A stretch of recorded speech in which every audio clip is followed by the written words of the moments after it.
Radio City podcast फिरत्या चाकावर with RJ Shaunak.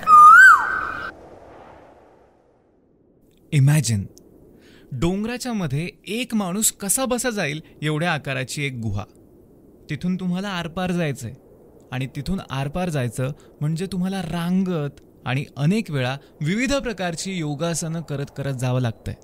काही वेळा तुम्हाला क्लॅस्ट्रोफोबिक सुद्धा फील होतोय, दम सुद्धा लागतोय, श्वास घ्यायला त्रास होतोय. पण खूप जास्त कष्ट करून घाम गाळून जेव्हा तुम्ही पलीकडच्या रस्त्याला जाता तेव्हा तुम्हाला छान वाटतंय तिथलं दृश्य बघून आणि एक सक्सेसची फीलिंग मिळवून. आज आपण जाऊयात कुंजरगडावर. कुंजरगड खूप सुंदर किल्ला बरं का. कुंजर याचा अर्थ होतो हत्ती. हत्तीसारखा अवाढव्य आहे म्हणून याचं नाव कदाचित कुंजरगड पडलं असं आम्ही ऐकलं होतं. पण जसजसं आम्ही गड एक्सप्लोर करत गेलो तसं या नावामागचं अजून एक कारण असू शकतं अशी आम्हाला शक्यता नक्कीच वाटली. पुढे मी ते तुम्हाला सांगेनच.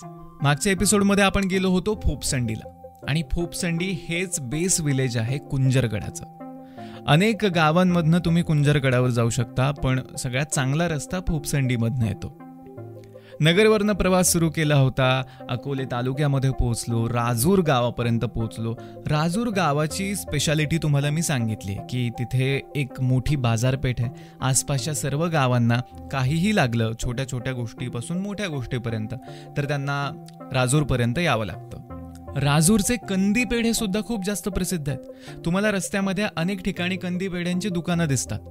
तिथे थांबलो, कंदी पेढे खाल्ले, घरच्यासाठी सुद्धा घेतले आणि गावातल्या लोकांना सुद्धा द्यायला घेतले. फायनली सिमेंटच्या रस्त्याने पोहोचलो फोपसंडीपर्यंत. रस्त्याने जाताना एक शेकरू सुद्धा झाडावर आम्हाला दिसलं आणि आयुष्यात पहिल्यांदा प्रत्यक्ष मी शेकरू पाहिलं होतं. शेकरू म्हणजे एक मोठी खार असते आणि थोडीशी लालसर रंगाची असते. आणि शेकरू हा महाराष्ट्राचा राज्य प्राणी आहे बरं का. त्याला हाय म्हणून नंतर बाय पण म्हटलं. फोपसंडीमध्ये मुक्काम केला होता. सकाळी उठलो, रांजणा वॉटरफॉल पाहिला आणि कुंजरगडाकडे निघालो. अजून 2 गावांमधून तुम्हाला कुंजरगडावर जाता येतं. त्या गावांची नाव आहेत विहीर आणि कोहणे.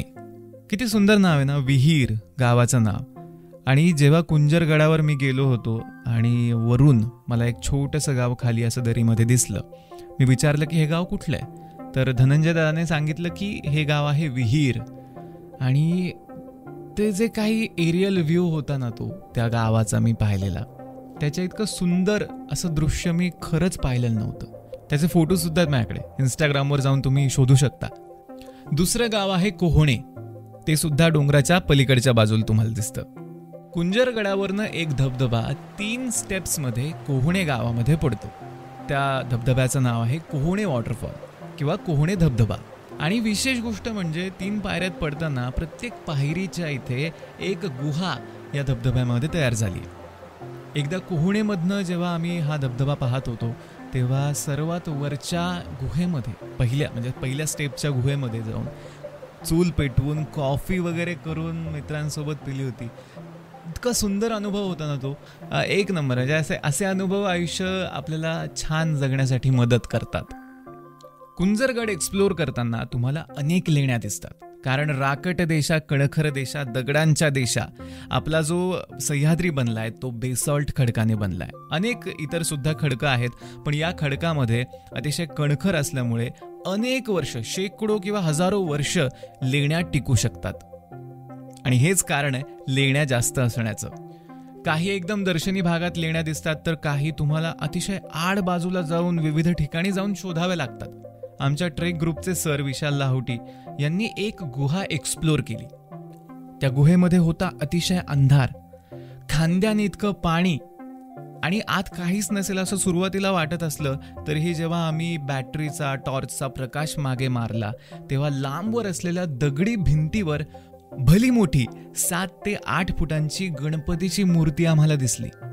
आपोआप बॅकग्राऊंडला घंटी वाजतीये, शंखनाद होतोय असं माझ्या मनामध्ये व्हायला लागलं. आणि गणपती बाप्पाला आम्ही नमस्कार केला.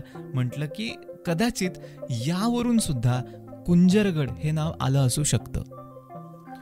कुंजरगड हा त्याच्या आकाराप्रमाणेच खूप मोठा आहे.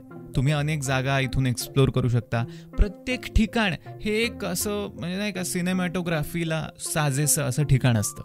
अनेक किल्ले याच्यावरून दिसतात. तुम्हाला आजोबा पर्वत दिसू शकतो. व्हिजिबिलिटी चांगली असेल तर कळसुबाईपर्यंत नजर जाऊ शकते. हरिश्चंद्रगड दिसतो, तारामती शिखर दिसतं. पण पावसाळ्यात शक्यतो फक्त ढग आणि पाऊसच दिसतात. पुढे एक महादेवाचं मंदिर सुद्धा दिसलं. तिथे नमस्कार केला आणि पुन्हा एकदा ठरवलं की कुंजरगडावर प्रत्येक सीझनमध्ये यायचं आणि याबद्दल सर्वांना सांगायचं सुद्धा.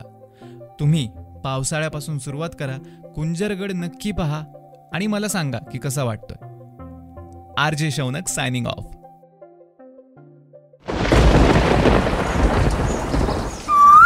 रेडिओ सिटी पॉडकास्ट फिरत्या चाकावर विथ RJ शौनक.